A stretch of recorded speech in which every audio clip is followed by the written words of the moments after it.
I booked a flight out of the UK, locked myself in a hotel room and spent 24 hours planning the next year of my life. In this video I'm going to explain to you why I did that, share the steps that I followed and show you how you can do the same even if you don't feel like leaving the house.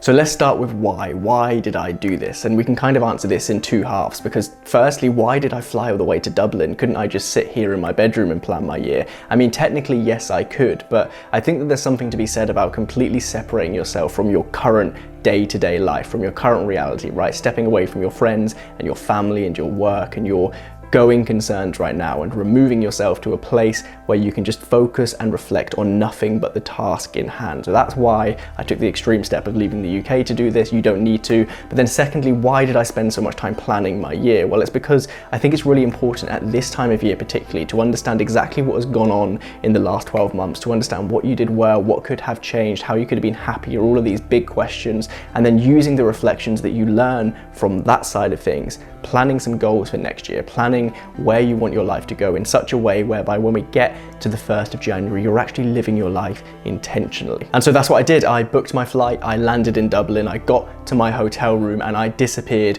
for 24 hours.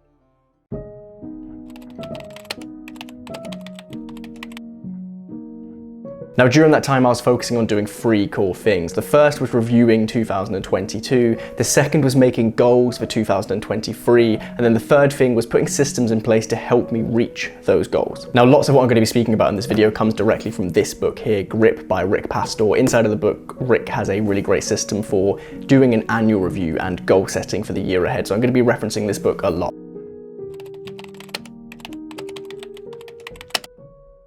But anyway, let's talk about reviewing the year. So I broke this down into three sections. The first was using my camera roll and my calendar to better understand what I was actually doing this year. The second was then trying to summarize this year into different categories, answering a few questions to understand really what went well and what didn't this year. And then the third thing was trying to come up with a really short summary of the year overall, trying to put into words how I feel about this year, what I think went well, what I think didn't go so well, and just kind of condensing down an entire year of lived experience into a few words. So like I say, the first step here to reviewing this year was looking at my calendar. Now, I'm not sure about you, but I use my calendar to literally plan my entire life, right? Every single meeting, every single event, every single work task, every single visit to the gym, literally everything that I have to do in life is moved into my calendar. And so whilst if you were to ask me right now if I remember what I was doing on the 12th of February, I don't know, I couldn't tell you. However, when I look at my calendar, I can see exactly what I was doing. So scrolling back from January right the way through to December and looking at every day, every week, the key tasks and really pulling out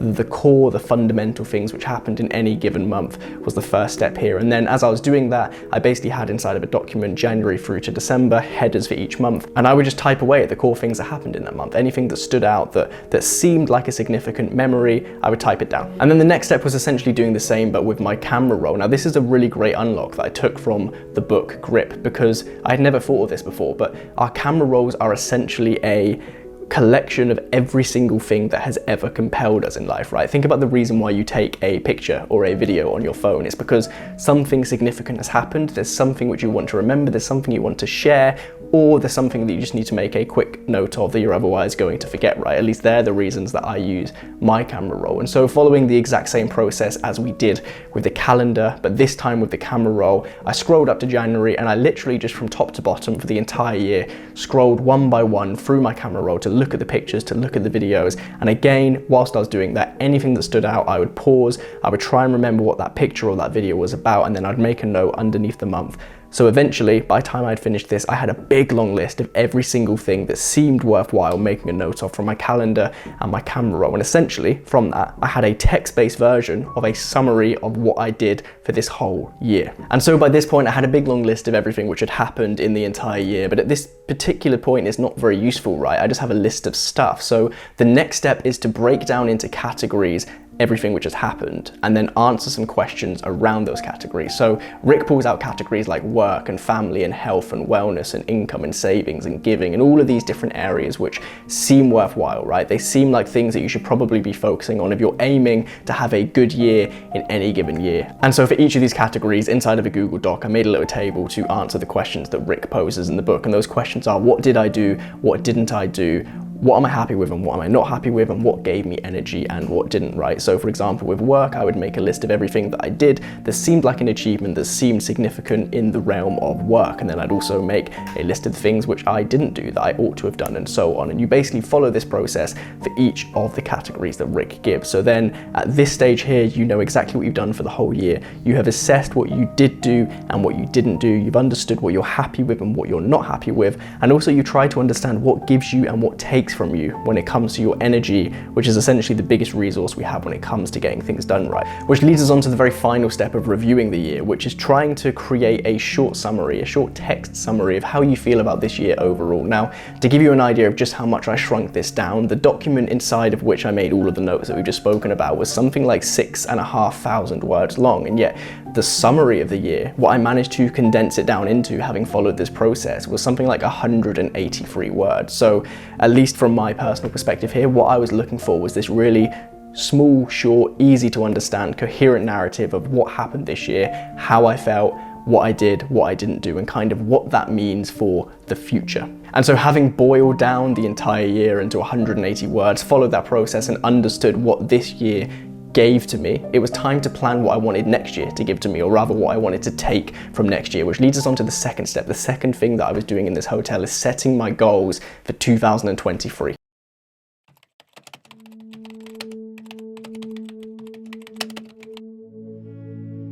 Now for this step, I broke away from the grit methodology ever so slightly, because having followed this process for 2 years now, this is my second year doing it, I realized that there are slight changes I could make to the categories with which I categorize my life to make them more specific for me. And that kind of applies to everything in this video, right? Don't think of this as a prescription, think of this as a rough template of how you can review your year and plan your year and so on. So for me, rather than using the categories from the book, this time I used categories such as Patter, which is of course the business I run, rather than work. I did content and speaking engagements, which is something that's kind of like a side project to me, but requires a little bit more attention than a side project. Basically breaking down my life into areas which I know next year I'm going to be focusing on, and which I know that I'm going to have goals with it. Now for each of these categories, I tried to pose the question, what is it that I actually want to achieve next year? And each of the goals I set, I wanted them to be 3 things. I wanted them to be specific, I wanted them to be optimistic, and I wanted them to be exciting. So specific, because I think it's important to understand whether or not you're traveling in the right direction for a goal, right? And if my goals aren't specific, I don't know if I'm making progress, and I don't know when I've hit the goal, so they needed to be specific. The second one, optimistic, because I think that we only ever really move in the direction of our goals up into a point, right? So if my goals were too small this year, if I'm not aiming far enough, I'm not going to go very far. So I want these goals to be a little bit intimidating, a little bit kind of reach goally, but to a point whereby I actually feel like, although this is optimistic, I can still achieve it if I put my mind to it. And the third thing, exciting, because as we move into any new year, these kind of goals that we set ourselves, this fresh start that we have, is kind of like rocket fuel, right? We've just finished the end of another messy year. Everything's a little bit up in the air, but as we look forward to this new year, if we have goals that we want to get out of bed for and we want to aim for, and we can make them exciting, I really think that that can be the difference between getting this year off to a good start or not. So these goals had to be specific, they had to be optimistic, and they had to be exciting. And so that's what I did. I came up with goals for each of those categories. I think overall I came up with something like 40 goals, which might sound a lot, but actually when you break it down into all of those different categories in life,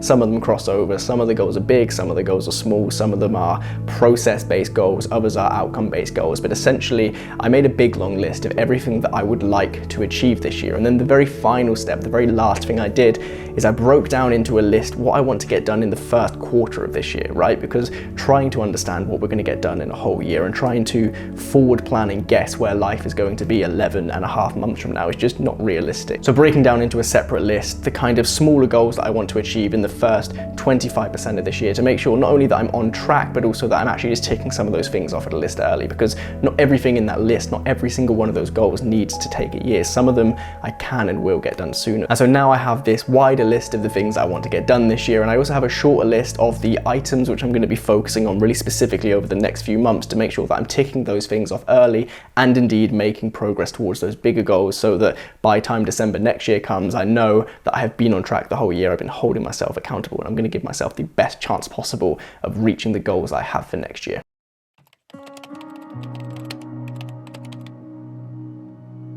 Which actually leads me on nicely to the final stage. The final thing I was doing in Dublin is exactly that. It's giving myself the best chance possible of reaching these goals. And the way that I did that is I have been putting in place systems that help me become the kind of person I need to be to reach the goals I have for next year, right? So we all know that motivation cannot be relied upon. You can't be sure that for the next 365 days, you're gonna wake up and feel motivated to do the things you want to do. But I'm sure you'll agree that you still want to get your goals done whether you feel motivated or not. And so the best thing we can rely on here is systems. Systems like creating a weekly template in your calendar, which pre-populates your entire calendar with everything that you want to get done in any given week, the core tasks in work, in fitness, in family, in friendships, in whatever it might be, the things that you want to get done every week, put them in your calendar before anything else, and then build your week around that rather than the opposite, right? So that's one of the systems I've been putting in place. Another system that I was putting in place when I was in Dublin was planning my entire workout and nutrition plan for the next 3 months. So I know that every time when I go into the gym, every single set and every single rep is already planned. Same when it comes to macros and meals and making sure that I'm moving towards eating the right kinds of foods.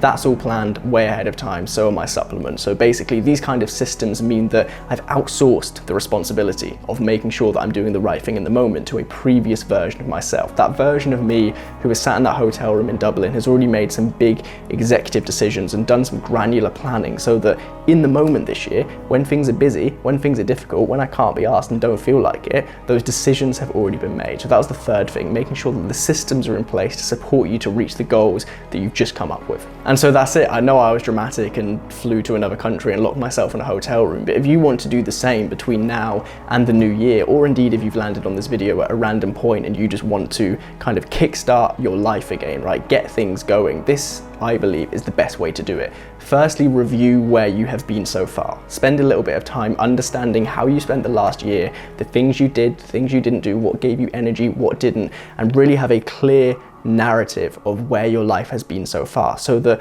you can then take that understanding of yourself and of your life and of your context to build goals around these specific areas of your life in such a way where you know that you can hit them all, break them down into quarterly goals so you're moving in the right direction at any given time, and then build the systems that support you to reach those goals. That's the process, and to be honest, you can probably get it done in maybe, I don't know, 3 hours without flying abroad. And so that's it. I'm gonna make sure that there's a link to the book Grip by Rick Pastor in the description of this video. It's a book that's really helped me over the last couple of years set more intentional goals and just generally plan my life in such a way that helps me get more done, but also feel like I have more time. So definitely check out that book. And in the meantime, whilst you're waiting for it to arrive, there's gonna be a link to my conversation with Rick. Make sure you click that, give it a watch. And that's it. Thank you for watching, and I'll see you in the next one.